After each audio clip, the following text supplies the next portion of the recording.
بسم الله الرحمن الرحيم. السلام عليكم ورحمة الله وبركاته.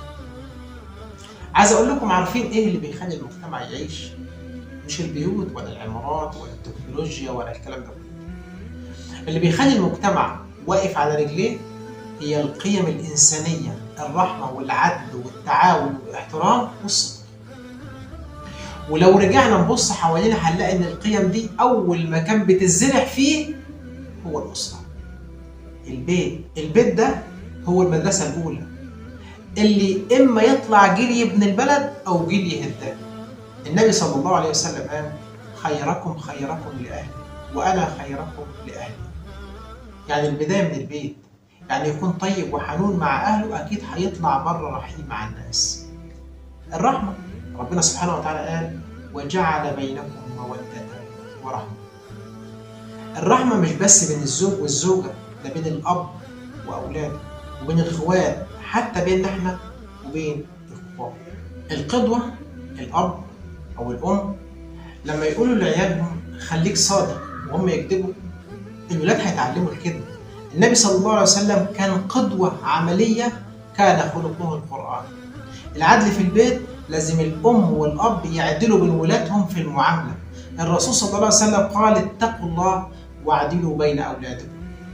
البيت بيطلع فرد، والفرد لما يخرج للشارع بيكمل بنفس القيم دي. الصدق والأمانة، والنبي صلى الله عليه وسلم اتلقب قبل ما يبعث بالصادق الأمين. ولو المجتمع ما فيهوش أمانة هينهار. قال صلى الله عليه وسلم: آية المنافق ثلاث: إذا حدث كذب، وإذا وعد أخلف، وإذا اؤتمن خان. التعاون والتكافل، ربنا سبحانه وتعالى قال: وتعاونوا على البر والتقوى ولا تعاونوا على الإثم والعدوان. يعني لما نشيل بعض ونسند الضعيف ونقف جنب الغلبان، ساعتها المجتمع هيبقى قوي.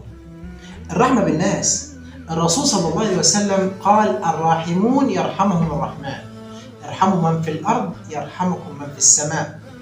حتى بسمة وش أخوك صدقة.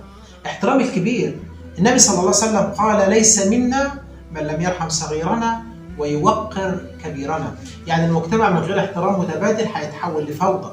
من غير قيم، حتى لو فيه قوانين الدنيا هتبوظ، لأن القوانين بتحكمك لما الناس تشوفك، لكن القيم بتحكمك وانت لوحدك. عشان كده النبي صلى الله عليه وسلم قال: اتق الله حيثما كنت. يعني خليك صاحب قيمة حتى لو محدش شايفك. القيم مش دروس محفوظة، القيم اسلوب حياة.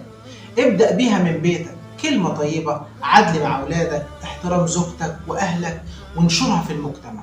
صادق في كلامك، أمانة في شغلك، رحمة بالناس. لو كل واحد فينا بدأ يصلح نفسه ويعيش بالقيم اللي ربنا أمرنا بيها، هنلاقي الأسرة أقوى والمجتمع أرحم والحياة أجمل.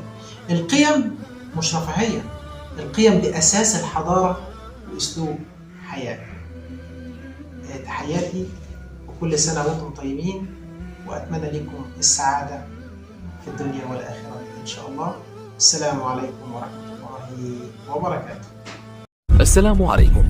لا تنسوا الإعجاب بالفيديو والاشتراك في القناة تشجيعا لنا لنستمر بنشر المزيد إن شاء الله.